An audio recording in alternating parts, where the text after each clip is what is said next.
Welcome CalcAB. This is lesson 5.1, min-max applications optimization. Let's begin. So one of the most common applications for calculus is we use it to optimize problems. You've done a lot of relative min and max stuff, and this is where that stuff can actually apply to real life situations. So sometimes we want to use relative min and max to figure out when we can get the minimum amount of cost of something, or we can maximize the area or the volume of something. And this is just using what we've just learned. And the procedure for this is, since these are word problems, the first thing is you always want to draw a picture so you have a visual idea of what's going on. You want to write equations that relate some of the variables going on in these cases. And sometimes there's more than one equation, but eventually you want to get it down so there's one variable on each side. Another way to say this, we get down to two variables. Okay? Sometimes you have to have two equations and substitute in for each other, because you have to have two variables take the derivative. We can't have more than that.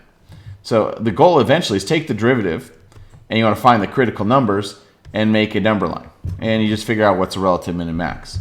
So the idea is that you want to derive the thing that you're trying to, and when you're going to derive something, it's the thing you want to min-max. Okay, you want the derivative of that thing to be 0. That finds the critical numbers. So let's look at this. I have a box with no lid, and it has to be made from 48 square centimeters of material, and it must have a square base. So find the dimensions that produce the maximum volume. So if I want to maximize volume, this is the thing that I have to set. I have to set the derivative dv, d whatever, equals 0. So I have to figure out when the derivative equals 0 for the volume, since that's what I'm trying to maximize. So volume is one of my variables. Now, I got to create some equations that relate all this. So this is very practical in real life. Like sometimes you're working for a box company and you only want to use 48 square centimeters of material, but you want to get the most out of that material. You don't want to make a box that doesn't have a lot of space. But I want to have a square base. So what are my possible dimensions? So let's go with a few things I know. The volume of a box is length times width times height. Three-dimensional cube or a rectangular prism. Now we know it's a square base. So I know when a square, the area of a square is side squared. So I'm going to say this base is side times side.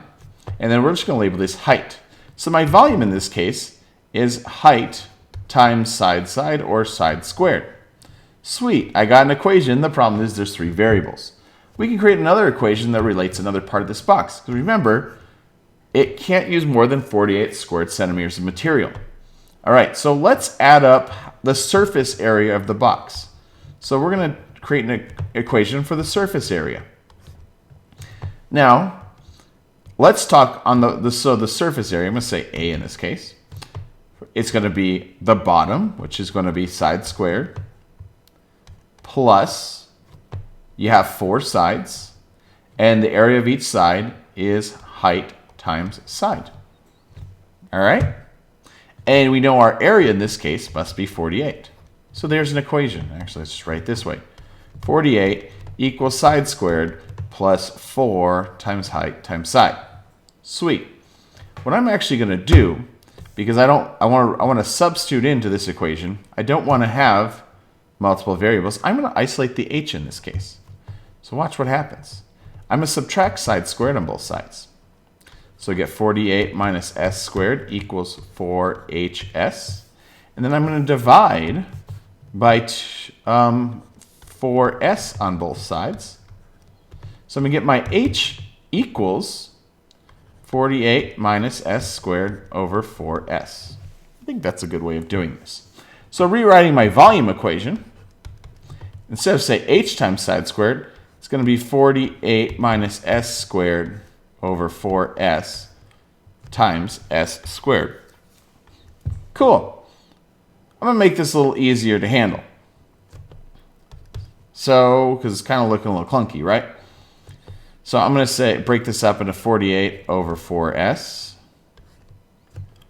minus s squared over 4s times s squared. All right, I'm going to distribute this s squared in.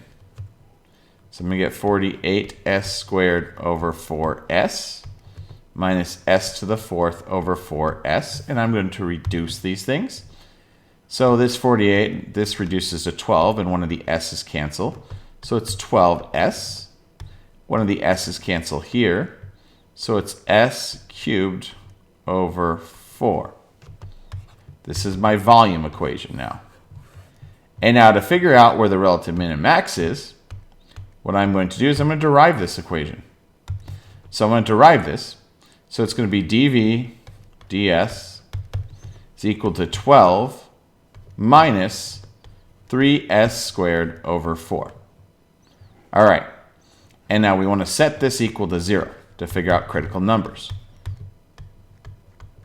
Squared over 4. So the first thing I'm going to do is I'm going to keep going down, and I'm going to add 3s squared over 4 to both sides. So I get 3s squared over 4 equals 12. And then I'm going to multiply by 4 on both sides, so 3s squared equals 48. I'm going to divide by 3 on both sides. Is going to be s squared equals 16. Square root both things. I get s equals plus or minus 4. Now, so the side has to be positive 4 or negative 4. So, but here's the thing. We have to talk about real domain. These sides aren't negative. So I know s must equal 4. And if s equals 4, well, what's h going to be? We already know h is this thing right here. So I'm going to say my h equals, using this equation, 48 minus 4 squared over 4 times 4 is 16. So that's 48 minus 16 over 16, which is 32 over 16, which is 2. So my h equals 2. So what was the question? In the box, find the dimensions that produce the maximum volume. So your volume is h times s squared, which is going to be 2 times 4 squared, and which is going to be 32. That is the maximum volume. Oh, we didn't even find that. The dimensions that produce the maximum volume are 2 by 4 by 4. All right, long problem, right? Yeah. Let's do another one. The product of two positive numbers is 288. Find two numbers so that the sum of twice the first plus the second is as small as possible. So that I try to do like a real example of this. This might be similar to say, hey, if you had to place 288 chairs, like you're setting up some kind of, I don't know, venue for like a speech, and you want it in a rectangle, and you want the rows and the columns to be a certain ratio, and sometimes you want to just like, well, what's the shape of this got to look like to make this look the best possible? So that's kind of what's going on here. But when we're talking in this example, it's just kind of playing with numbers. So we have two positive numbers, and the product is 288. And I'm going to label two positive numbers. I'm going to call them x and y. So we know the product of two positive numbers is 288. So that means x times y is 288. Find two numbers so that the sum of twice the first plus the second is as small as possible. So the sum of twice the first, so 2x, plus the second, y, we want to minimize it. Okay, so find the critical number here. All right, so the problem with this equation that I want to minimize, there's three variables, s, x, and y. I must get rid of one of those, so I'm going to substitute. Let's say I get rid of the y. So I'm going to isolate this equation. I'm going to divide by x on both sides. And I get y equals 288 over x. So rewriting sum as 2x plus 288 over x. And now I want to derive this one, so I'm going to say my s prime is 2 minus 288 over x squared. All right, and we want to set that equal to 0. It's 2 minus 288 over x squared. This is my critical number. I'm going to subtract 2 from both sides, so get negative 2 is negative 288 over x squared. I don't like having the variable on the bottom, so I'll multiply by x squared on the top and bottom. So I get negative 2x equals negative 288. And I divide by negative 2, x squared. X squared is going to be positive 144. Square root both sides. X equals plus and minus 12. So two possible answers. However, remember, the product of two positive numbers means x is actually positive 12. So what's y got to be? Well, let's take this equation right here. So y will be 288 divided by 12, which I don't know by heart. So I'm going to do it this way.